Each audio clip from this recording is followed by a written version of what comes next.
Hi, my name is Peter, and I'm here to get you TCG savvy. Today, we're going to talk about, is TCG hard work? And I say yes and no. Let's start with the negatives, and I'll go into the positives. So the negatives are, it can be a lot of fucking work. That's for sure. Long hours, you're operating your own business, whether you are a shop or if you're just a person selling singles. You know, I find it very odd that not many shops sell singles, but the best shops do both. So keep that in mind. Um, Also, it's just it can be hard if you're taking on a lot of work. So the thing is, I know people that do both and they hire employees. I do this all myself, and I know other individuals who have even a bigger operation than I do. Not necessarily a bigger revenue. I don't know the schematics on how much they make, but they have done more transactions than I have on paper. So there's always a mix and match. There's always competition. So you just got to be wary of that. But the positives, I would say, um, you don't have any advertisement because all the advertisement is done for you. Because you have Yu-Gi-Oh, Pokemon, White Shorts, Dragon Ball Super, Magic the Gathering, right? Maybe Card Fight Vanguard. Those names are out there. The people who know trading card games know those titles, okay? They know them. So whatever single you have, you list it on TCG Player, you list it on eBay, you go to your local card shop, people know what you have. There's no advertisement. So that's a huge plus. Um, the way you obtain your inventory, sometimes people, like, you can go anywhere for inventory. You can go to your local card shop, you can go online, you can go to Facebook groups, you can go to Instagram. There's so many other places where you can go buy product and inventory, or just personal, like something that catches your eye that looks cool. The illustration's great. That'll create high market value later in the future once more people understand, hey, this is a rare card, the pull rate is low, etc. Tying back into my last video. So that's very important to do. That's very important to notice. What other positives are there? The sky is the limit for trading card games. It really is. Because these are volatile stocks. And I don't like to think of it like that, but for the sake of shortness, of time, I'm going to categorize as that. Because a card can be $1 today, and that card could be $50 5 years from now. Or it could be $100 2 years from now. You don't know. Okay? So when you make money in TCG, all it is, for me anyway, all it is for me is how much am I comfortable letting this card go for? That doesn't necessarily mean how much is this card worth right now. It's how much will I let this card go for to where I'm comfortable with the price. Sometimes a card has a good effect. Sometimes a card's art looks good. Sometimes you just have a personal attachment to that card, Sometimes that card is first edition. No matter what the variable is, if you can gauge how much it could be worth in the future, then you're already ahead of the curve. Because once everyone catches up to the hype, well, not hype, I don't like saying that. When everyone else sees the use or the value in that card, that's how a higher price tag gets attached to that. So you have to have a good eye for that type of stuff. So those are some positives. I'm sure I could come up with more, but I want to move on and also talk about, so I mentioned if you want to be an individual who just sells singles, or if you want to be a card shop that gets sealed product, right? So you can do either. Going either way is good, but I would recommend you to try and go for singles first, or maybe if you're setting up your shop, because it's a long and tedious process to get signed up to get distributor prices for sealed products. So while you're signing up for a sealed product, you go for singles and you build your single inventory and you really master that craft. Because while this will keep you afloat and sell, like, keep your rent going, you're not really making money. The real money is when you can, like, sell singles, build traction, create a customer base, make a local scene for your players. That's important, and to do that, People always want singles. Your community wants singles, okay? So if you just sell sealed product, yeah, you'll get people at your door. But once they buy your sealed product and they leave, they're not, you need to create more engagement than just sealed product. See, for me, I only have singles and I don't have sealed product and I don't have a location. Even though I would like to, it's just very difficult. Now, that doesn't mean that you can't start now. You can. It's just, for me personally, I would want a business partner to go into sealed product with and have a location with.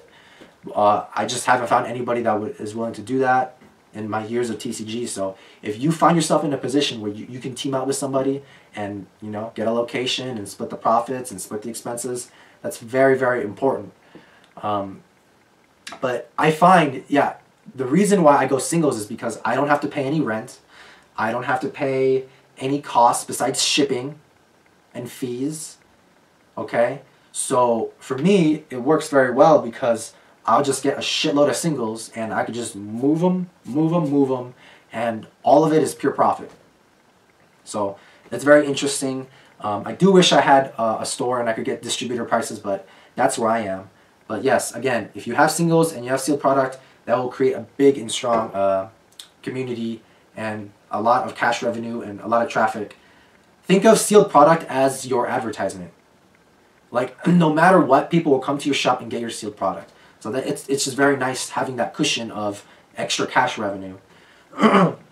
Okay. And speaking of, so when you a big shop, I notice this a lot. See, big shops that have both venues, both qualities, the sealed product and the singles, I find that sometimes they undercut a lot. You know, because if you're a big store and you just need money because you need to pay rent or because you're such a big entity that you just need to move singles like no tomorrow, they can undercut people so hard. And this goes for big companies and small operations as well, just regular people like you and me. So I do not like undercutting.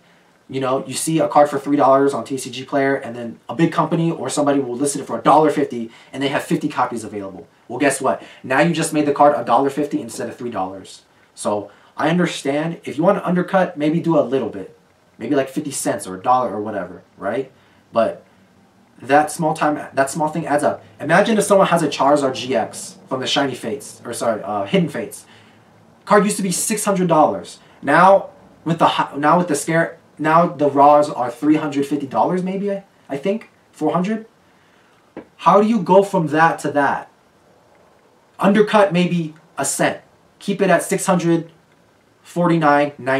$649.98. That's how you undercut. That's how it's gonna get sold. Not if you just keep undercutting. You're just driving the price of the card down. Nobody wins. Literally nobody wins. Okay? People now have a $350 Charizard that they bought, or would you rather have a $600 Charizard that they bought? You know, even on the consumer side, people want higher value. People buy it because it's a high value item. They want expensive stuff. So keep your stuff expensive. Make sure it stays that way. You know, no one buys a new car for it to depreciate. It sucks. Okay, don't do that shit. The last thing I want to talk about is big ticket items and small ticket items. So I think there are two ways to go about investing. If you're going to be like a casual seller of singles, like me, people often go for the big ticket items because they don't have to deal with much bullshit, right? You have one card, it's worth $500, you sell it, you make your money, you move on. On the other hand, the singles people who put in like more hard work, this is where that comes in, because it can be a lot of work when you get in thousands of cards in every day or whatever, whenever you buy someone's collection, right? You get thousands of cards, and that's when the sorting and the hard work comes in, and the condition. So I understand why people always go for modern and high ticket items and what's current, because that's what's being talked about. That's what's being traded or sold the most. So it makes sense. But I always like singles and vintage and collections and bulk, because all of that right here, this is where the possibility comes.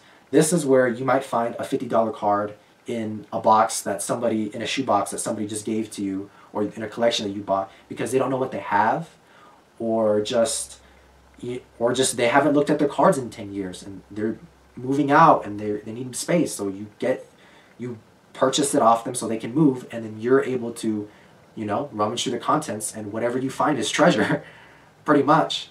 So those are the possibilities of if you go for bulk versus big ticket items. Big ticket items, you know, obviously are good because you can just sell them, make your cash. You know, you made $50, you made $100 easy. It took one person, one transaction. I understand that. So yeah, it's just a matter of what you want to do and how you're going to start and your plan for the future. But just be sure that no matter what you do, you invest wisely. Okay, so do that. Take my course. I'm gonna do. I think I figured it out. I'm gonna do 3 courses. One at $50, one at $75, and one at $100. So they're all gonna have perks and all that. I'll link you to my Instagram, and I'll make a tab for it so it'll have all of it there and all the perks. But yeah, so you know, DM me on Instagram, take my course on how to make money on TCG, and yeah, that'll do for today. I'll see you in the next video.